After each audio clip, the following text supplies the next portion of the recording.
Pumpkins are carved, ghosts are seen, the hour is near, happy Halloween. Hi everyone, this is Beverly signing on to welcome you all to the third installment of my Spooky Sunday series here on Snoggy. That's a lot of S's. Alrighty, I hope you are ready for some more spooky content since we are returning to the Dicey Dungeons Halloween special episodes. This time we will be completing the Inventor's level. How fun is this? We finally get to have a break from the Warrior for a while. And of course the Warrior is actually the easiest difficulty, so things are ramping up pretty quickly with this instant 3-star increase with the Inventor.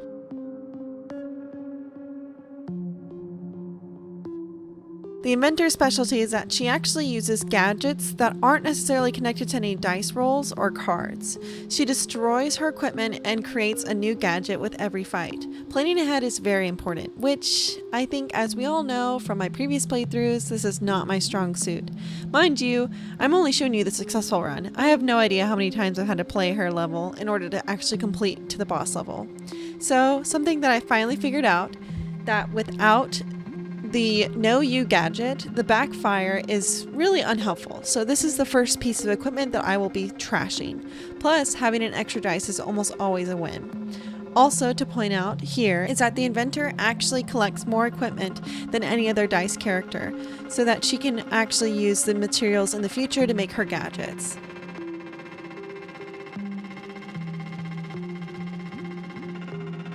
Clearly my first turn with a wolf puppy did not go out as planned as I had hoped, because I did shock myself and I ran out of dice options since I only had one dice left.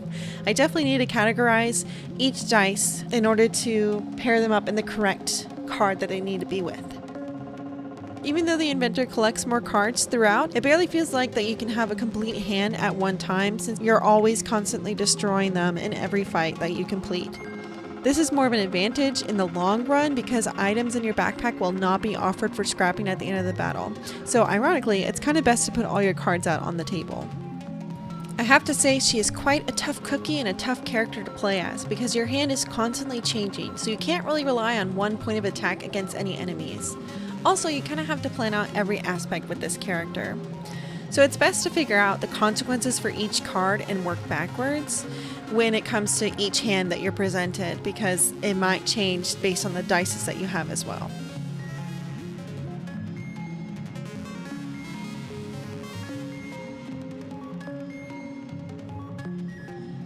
This fight with the Dryad is almost too cheesy. This is where the cards are finally in sync with each other, and I finally have lined up the consequences of each card, so the odds are actually in my favor more.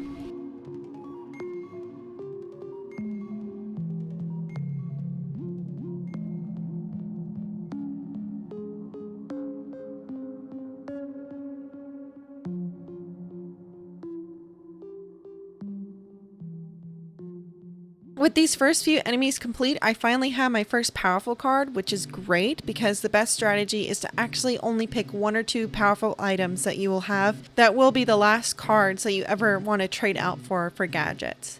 This way you can have a more promise guarantee with a tactic that you have built up. I've decided to lean on a higher damage card because with the Halloween special, it seems like a lot of the effects, like shocks and poisonings, are negatively against me, so I can't do too much unless I have the No You gadget, which again, I've already gotten rid of that from the very start. Now that I have secured my powerful card, I also need to keep in mind when it comes to upgrading that this will most likely be my first choice, so that I can invest my resources in the proper places instead of upgrading cards that I'm very quickly going to have to get rid of. This is a really great update, being that I'm able to jump from 2 to 4 added damage to my dice and my attack. Now that I've made it past the halfway point, I'm pretty sure that there are only select characters that are available to fight in these Halloween episodes. Since I've also failed a few times in the past with the Inventor as well, the enemies don't really change out that often. And I also noticed that I haven't really had any equipment that affects enemies with the different statuses. A lot of times the statuses are reversed and are affecting myself, like taking health from me or shocking my cards. This is tough because a lot of the enemies actually specialize in their own abilities to mess with my cards and my equipment as well as my dice, especially here with the mummy where he has the ability to confuse me, which means that he kind of reverse and changes what my attacks are, and it's really difficult to navigate. So I try to kind of line it up with the countdown effects that I have, as well as saving my last dice for my big attack moment too. With the victories of these two enemies, I am now at the final floor before the boss. This is where I get really anxious because it feels like such an exponential difference of difficulty for the last floor. Thankfully for this last battle, I am set up with a lot of a higher chance for damage, and I am finally able to change the regenerated card to be in my advantage instead of the enemies. Also, I'm not worried about my blind dice as much since most of my attacks aren't dice specific anyway. With the addition of the remote control, this is where so much fun can really happen on this last level. First thing I will do is use my already set up gadget, and then I will put in a 6 to get a randomized gadget. I had no idea what swap all equipment was or what it would entail. I should have read that the gadget was called reversal. Then I would have known that it would switch all of my cards with my enemies. This was a fun failure on my part, but I can still say that I have so much fun even when I mess up. And for the end of the battle, I was able to change my gadget once more to roll a 6 to finish off strong. Alright, and this mutate gadget sounds way too much fun to pass up. I want to see what it has in store for me. And we are greeted with the return of a wolf puppy. I am curious if the health of the enemy will change if I continue to mutate them. How fun was that? Now I have to return to normal kinds of play with the immediate need of changing my gadget out. Oh well, I'm not worried, so let's get to the final enemy before the boss. Alright, and here we are with the repeat boss. How fitting. Maybe the Halloween episodes only have the vampire as a selected boss.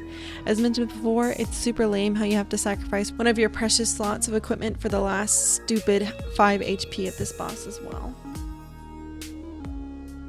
Well, there you have it, folks. We have reached the end of our third Spooky Sunday video. If you have stayed until this point of the video, thank you so much. I hope you enjoyed my latest episode of Spooky Sundays. You can look forward to more videos coming to you soon. Next time we will be also addressing the witch and the final episode of the Dicey Dungeons, but I will need to fit in just one more video since we have 2 final weeks of the season here. If you feel like sticking around for similar content, please subscribe. This is Beverly signing off and wishing you a happy Halloween. Bye!